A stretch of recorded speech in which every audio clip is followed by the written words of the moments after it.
महाराष्ट्राच्या राजकारणात खळबळ उडवून देणारी घटना घडली आहे. गेल्या अनेक वर्षांपासून रखडलेल्या महानगरपालिकांच्या निवडणुका अखेर राज्य निवडणूक आयोगाने जाहीर केलेल्या आहेत. मुंबईसह तब्बल 29 महानगरपालिकांमध्ये 15 जानेवारीला मतदान आणि अवघ्या दुसऱ्या दिवशी निकाल लागणार आहेत. राज्य निवडणूक आयोगानं घेतलेल्या पत्रकार परिषदेत निवडणूक आयुक्त दिनेश वाघमारे यांनी महानगरपालिका निवडणूक कार्यक्रमाची अधिकृत घोषणा केलेली आहे. राज्यातील सर्व 29 महानगरपालिकांसाठी 15 जानेवारी 2026 रोजी मतदान आणि 16 जानेवारी 2026 रोजी निकाल जाहीर होणार आहेत. बृहन्मुंबई महानगरपालिकेसाठी यावेळी 1 सदस्यीय प्रभाग रचना असणार आहे, तर उर्वरित 28 महानगरपालिकांमध्ये बहुसदस्यीय प्रभाग रचना असल्यामुळं काही ठिकाणी मतदारांना 3, 4 अगदी 5 मतेही द्यावी लागणार आहेत.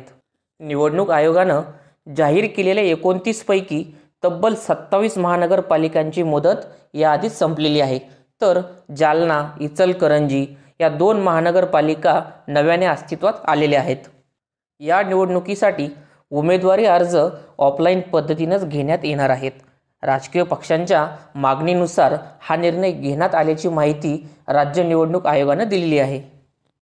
जात वैधता पडताळणी, सादर केलेल्या अर्जाची सत्यप्रत किंवा अन्य पुरावे तात्पुरते स्वीकारले जाणार आहेत, पण 6 महिन्याच्या आतमध्ये जात वैधता प्रमाणपत्र सादर करणं बंधनकारक असणार आहे.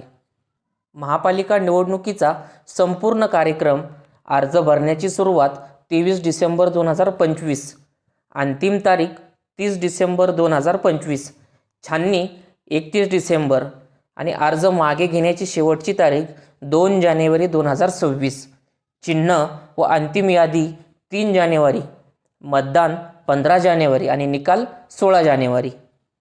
सर्वोच्च न्यायालयाच्या आदेशानुसार 31 जानेवारी 2026 पर्यंत मुदत संपलेल्या स्थानिक स्वराज्य संस्थेच्या निवडणुका घेणं बंधनकारक होतं.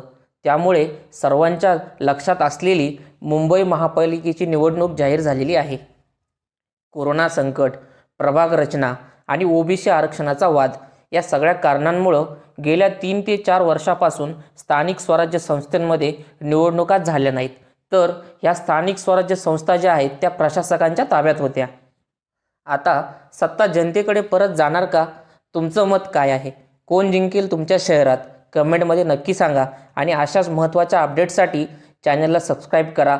तोपर्यंत धन्यवाद.